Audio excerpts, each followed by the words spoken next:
Medical కాలేజీలు ప్రైవేటీకరణకు వ్యతిరేకంగా ఈ రాష్ట్రంలో ఈ కూటమి ప్రభుత్వం ఏదైతే మెడికల్ కాలేజీని ప్రైవేటీకరణ చేయాలని నిర్ణయం తీసుకొని ప్రైవేటు వ్యక్తులకు దారాదత్తం చేయాలని ముందుకు పోతా ఉందో దాన్ని వ్యతిరేకిస్తూ జగనన్న ముఖ్యమంత్రిగా ఉన్న టైంలో ఏదైతే 17 మెడికల్ కాలేజీలు ఈ రాష్ట్రం నుండి పేద వర్గాలని ఆరోగ్యపరంగా ఆదుకోవాలని కరోనా లాంటి విపత్తు పరిస్థితులు వచ్చినా కానీ పేద ప్రజల యొక్క ఆరోగ్యాన్ని కాపాడాలనే లక్ష్యంతో ముందు చూపుతోటి 17 మెడికల్ కాలేజీలు తీసుకొస్తే దాన్ని ప్రైవేటు వ్యక్తులకి, ఎందుకంటే ఈనాటి కూటమి ప్రభుత్వం ఈరోజు ముఖ్యమంత్రిగా ఉన్న చంద్రబాబు నాయుడు నేను 14 సంవత్సరాలు ఈ రాష్ట్రాన్ని ముఖ్యమంత్రిగా చేసినానని చెప్పుకునే నాయకుడు కనీసం ఒక్క మెడికల్ కాలేజీ అయినా తీసుకురావాలని ఆలోచన ఆయనకు రాలేదు. పేద వర్గాలకు సంబంధించి ఆరోగ్యాన్ని కాపాడాలి, పేద కుటుంబాల్లో ఉండే పిల్లలు చదువుకోవడానికి మెడికల్ పరంగా ఉచిత సీట్లు ఇచ్చేసి వాళ్ళని డాక్టర్ని చేయాలనే ఆలోచన ఇప్పుడు కూడా చంద్రబాబు నాయుడుకి రాని పరిస్థితుల్లో ఈరోజు జగన్మోహన్ రెడ్డి గారు తెచ్చిన ఏవైతే మెడికల్ కాలేజ్ అమ్మాలని చూస్తూ ఉన్నారు. ఎందుకంటే వైఎస్ఆర్ పార్టీ మొదటి నుంచి చెప్తా ఉంది, ఏ విషయంలో కూడా ఇచ్చిన మాట నిలబెట్టుకునే విషయంలో గడిచిన 5 సంవత్సరాలు అంటే జగన్మోహన్ రెడ్డి గారు ముఖ్యమంత్రి చేసిన 5 సంవత్సరాలు కూడా ప్రతి సంక్షేమ కార్యక్రమం కూడా పేదలకు ఇచ్చే విషయంలో ఇచ్చిన మాట ఎలా నిలబెట్టుకున్నామో ఆ రోజు నుంచి ఈ రోజు దాకా కూడా వైఎస్ఆర్ పార్టీ జగనన్న నాయకత్వంలో పేదల కోసం మనం ఖచ్చితంగా ఉద్యమాలు చేసే పరిస్థితి ఉంది, చేస్తాం. అదే కోణంలో ఈరోజు మెడికల్ కాలేజీలను కాపాడుకోవాలనే ఆలోచనతో ఈ కూటమి ప్రభుత్వం చేస్తున్న ప్రజా వ్యతిరేక కార్యక్రమాలని వ్యతిరేకిస్తూ రాష్ట్ర వ్యాప్తంగా కూడా 1 కోటి సంతకాల కార్యక్రమాన్ని తీసుకొని ఈరోజు ముఖ్యంగా మన నియోజకవర్గంలో చూస్తే ముందుగా అందరికీ కూడా 5 మండలాలు మాచర్ల పట్టణానికి సంబంధించిన పార్టీ నాయకులకు కార్యకర్తలకి అందరికీ కూడా నేను పేరు పేరున ధన్యవాదాలు తెలియజేస్తా ఉన్నాను. ఎందుకంటే చాలా కష్టపడి నవంబర్ 8న ఈ కార్యక్రమం ఇస్తే ఈరోజు డిసెంబర్ 10వ తారీఖు కల్లా దరిదాపుగా 72,452 సంతకాలను మన నియోజకవర్గం నుంచి కూడా మనం పెట్టించడం జరిగింది.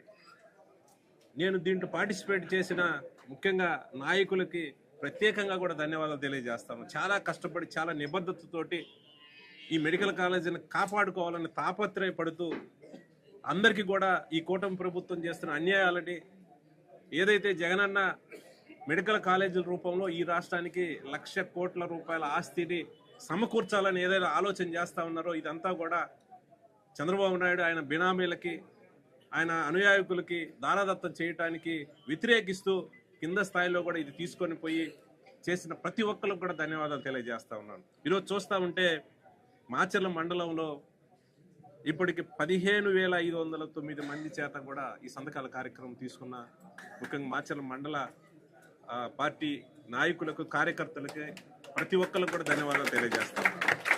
అలాగే వెల్దుర్తి మండలానికి సంబంధించి కూడా 10,401 సంతకాలు చేయడం జరిగింది. వెల్దుర్తి మండలానికి సంబంధించి నాయకులకు కార్యకర్తలకి వాళ్ళకు కూడా ప్రత్యేకంగా కూడా ధన్యవాదాలు తెలియజేస్తా ఉన్నాను. అలాగే రెంటచింతల మండలానికి సంబంధించి కూడా 12,274 సంతకాలు కూడా సేకరించడం జరిగింది. వాళ్ళకు కూడా హృదయపూర్వకంగా కూడా ధన్యవాదాలు తెలియజేస్తా ఉన్నాను. అలాగే కారంపూడి మండలానికి సంబంధించి 14,743 సంతకాలు కూడా కారంపూడి మండలం నుంచి సేకరించడం జరిగింది. మొత్తం కలిపి 72,452 సంతకాలు మనం ఒక నెల రోజుల్లోనే చాలా కష్టపడి, ఎందుకంటే ఈ కార్యక్రమం చేస్తున్నప్పుడు కూడా చాలామంది పోలీసుల చేత ఒత్తిడి చేసే కార్యక్రమం చేశారు.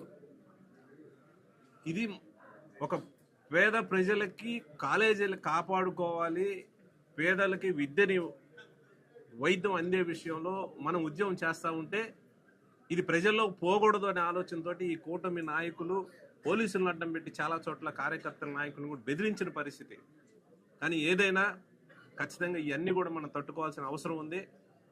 ఖచ్చితంగా నేను చెప్తా ఉన్నాను, ఈ సందర్భంగా అనేక కేసులు కూడా మన మీద పెడతా ఉన్నారు. ఇప్పటికే సోషల్ మీడియా పేరుతోటి ఉన్నదానికి లేని దానికి కూడా కార్యకర్తలని నాయకులను తీసుకుపోయి లోపలేసి బెదిరించే కార్యక్రమం అన్ని విధాలా కూడా చేస్తూ ఉన్నారు. ఇప్పుడు ఖచ్చితంగా రాబోయే రోజుల్లో అన్ని విషయాలు కూడా ప్రజలకి చెప్పే కార్యక్రమం ఖచ్చితంగా చేస్తాం. ఈ తెలుగుదేశం నాయకులు ముఖ్యంగా మాచర్ల నియోజకవర్గంలో ఉండే ఎవరైతే వీళ్ళు రెచ్చగొట్టేసేసి తప్పుడు కేసులు ఇరికిస్తూ ఉన్నారు, ఈరోజు చూస్తూ ఉంటే మనకేం సంబంధం లేకపోయినా తెలుగుదేశం నాయకులకు సంబంధించి వాళ్ళు కొట్టుకొని వాళ్ళు చంపుకుంటే దాంట్లో మనల్ని ఇన్వాల్వ్మెంట్ చేసి మన మీద కేసు పెట్టిన పరిస్థితి. ఖచ్చితంగా ఇవన్నీ కూడా వాళ్ళు చేసే తప్పులన్నీ కూడా మన మీద రుద్దే కార్యక్రమం చేస్తూ ఉన్నారు. ఇవి టైం వచ్చినప్పుడు నేను కూలంకషంగా అన్నీ కూడా ఆధారాలతో సహా ప్రజల ముందు పెట్టే కార్యక్రమం చేస్తాను. ఎందుకంటే రేపు నేను సరెండర్ అవుతా ఉన్నాను, రేపు 11 గంటల కోర్టులో సరెండర్ అవుతా ఉన్నాను. సరే, న్యాయపరంగా కూడా కోర్టుల మీద నమ్మకం ఉంది. ఖచ్చితంగా మనం ఎక్కడా కూడా భయపడకుండా ఫైట్ చేసే కార్యక్రమం చేస్తూ ఉన్నాం. ఎందుకంటే గడిచిన 20 సంవత్సరాల్లో ఎక్కడా కూడా మన పార్టీకి సంబంధించిన ఎవరం కూడా ఫ్యాక్షన్ హత్యలను మనం ప్రోత్సహించిన పరిస్థితి లేదు. వాళ్ళ టైంలో వాళ్ళు ఫ్యాక్షన్ మర్డర్లను ప్రోత్సహించి ఆ బురద వాళ్ళు పూసుకొని ఆ బురద ఏదో మనకు అంటియాలని చూస్తూ ఉన్నారు. నన్నేదో ఒక ఫ్యాక్షన్ నాయకుడు ప్రొజెక్ట్ చేయడానికి ప్రయత్నం చేస్తూ ఉన్నారు. నేను ఎప్పుడు ఫ్యాక్షన్కి దూరంగా ఉంటాం. ఎందుకంటే 2004 నుంచి ఇప్పటిదాకా కూడా ఎక్కడా కూడా ఫ్యాక్షన్ మర్డర్లు అనేది మన నియోజకవర్గంలో జరగని పరిస్థితి. ఏదైతే 2003 ముందు అనంటే 2003 టైంలో ఏవైతే ఫ్యాక్షన్ గొడవలు జరిగినాయో, ఆ తర్వాత రాజశేఖర్ గారు ముఖ్యమంత్రి అయిన తర్వాత ఎక్కడ కూడా ఫ్యాక్షన్ గొడవలు ముఖ్యంగా పల్నాడులో జరగకుండా చూసుకొని గడిచిన 20 సంవత్సరాల నుంచి కూడా ఎక్కడా కూడా జరగకుండా ఆ బాధ్యత మనం తీసుకున్నాం. మళ్ళీ ఏవైతే ఈ బ్రహ్మారెడ్డి వచ్చిన తర్వాతనే ఈ మళ్ళీ అతని నేర సంస్కృతి ఏదైతే మళ్ళీ పరిచయం చేసి అతను చేసే తప్పులు అతను పూసుకున్న బురద ఏదో మళ్ళీ మనకు బుయ్యాలని చూస్తా ఉన్నారు. ఇవన్నీ కూడా టైం వచ్చినప్పుడు కూలంకషంగా చాలా చిల్లర ఆరోపణలు చేశాడు. అన్నిటికి కూడా మనం సమాధానం చెప్పే పరిస్థితి రోజు వస్తుంది. దయచేసి కొన్ని రోజులు మనం ఓపిక పట్టాల్సిన అవసరం ఉంది. ఏమీ లేదు అంటే ఈ పోలీసులను పెట్టేసేసి వాళ్ళు ఇష్టం వచ్చినాక కేసులు పెట్టి బెదిరియటం, కొత్త కేసులు పెట్టడం అన్ని నానా చేస్తూ ఉన్నారు. అన్ని గమనిస్తూ ఉన్నాం. ఎవరు తప్పు చేసిన వాళ్ళు ఎవరిని కూడా వదిలిపెట్టే ప్రశ్న లేదు. టైం వచ్చినప్పుడు అంతకంతకి ఎవరు లెక్క వాళ్ళకి సరిచేసే రోజు ఖచ్చితంగా వస్తుందని కూడా తెలియజేస్తూ నేను అందరినీ కూడా కోరుతా ఉన్నాను. ఏదైతే మనం ఒక యజ్ఞం లాగా ఈరోజు ఈ కోడి సంతకాల కార్యక్రమాన్ని జగనన్న పిలుపు మేరకు మనం చేశామో, అలాగే కమిటీలు కూడా ఉన్నాయి, అవి కూడా ఇచ్చారు. ఖచ్చితంగా కూడా నేను నాయకులందరికీ ఈ సందర్భంగా కోరుతా ఉన్నాను. ప్రతి గ్రామం నుంచి కూడా మన పార్టీ ఇచ్చిన విధంగా ఏదైతే ఇచ్చారో ఇచ్చిన విధంగా కూడా కమిటీలు కూడా అన్ని కూడా జాగ్రత్తగా ఎవరైతే కష్టపడి పనిచేస్తున్నారో ప్రతి కమిటీలో కూడా కష్టపడి పనిచేసే ప్రతి కార్యకర్తకు కూడా మనం దాంట్లో స్థానం ఇవ్వాల్సిన అవసరం ఉంది. ఇస్తాం కూడా. అందరూ కూడా కోఆర్డినేషన్ తోటి ఖచ్చితంగా కమిటీలు కూడా త్వరగా పూర్తి చేయాలని సందర్భంగా కోరుకుంటూ, ముఖ్యంగా ఈ కోటి సంతకాల కార్యక్రమంలో పాల్గొన్న ప్రతి నాయకుడికి, ప్రతి కార్యకర్తకి నేను చేతులెత్తి నమస్కారం చేస్తా ఉన్నాను. హృదయపూర్వకంగా ధన్యవాదాలు తెలియజేస్తున్నాను. ఈ టైంలో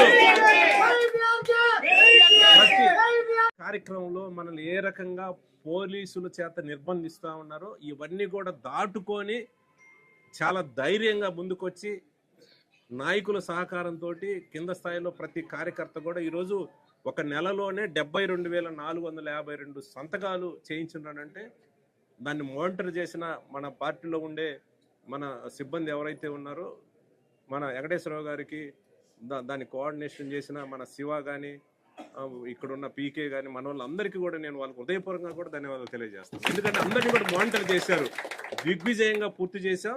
ప్రతి మండలానికి సంబంధించి ఇవన్నీ కూడా ఈరోజు ఇక్కడి నుంచి బయలుదేరి మన నరసరావుపేట పార్టీ ఆఫీస్కి చేరుస్తాం. అక్కడి నుంచి 13వ తారీఖు తాడేపల్లి సెంట్రల్ ఆఫీస్కి పోతాయి.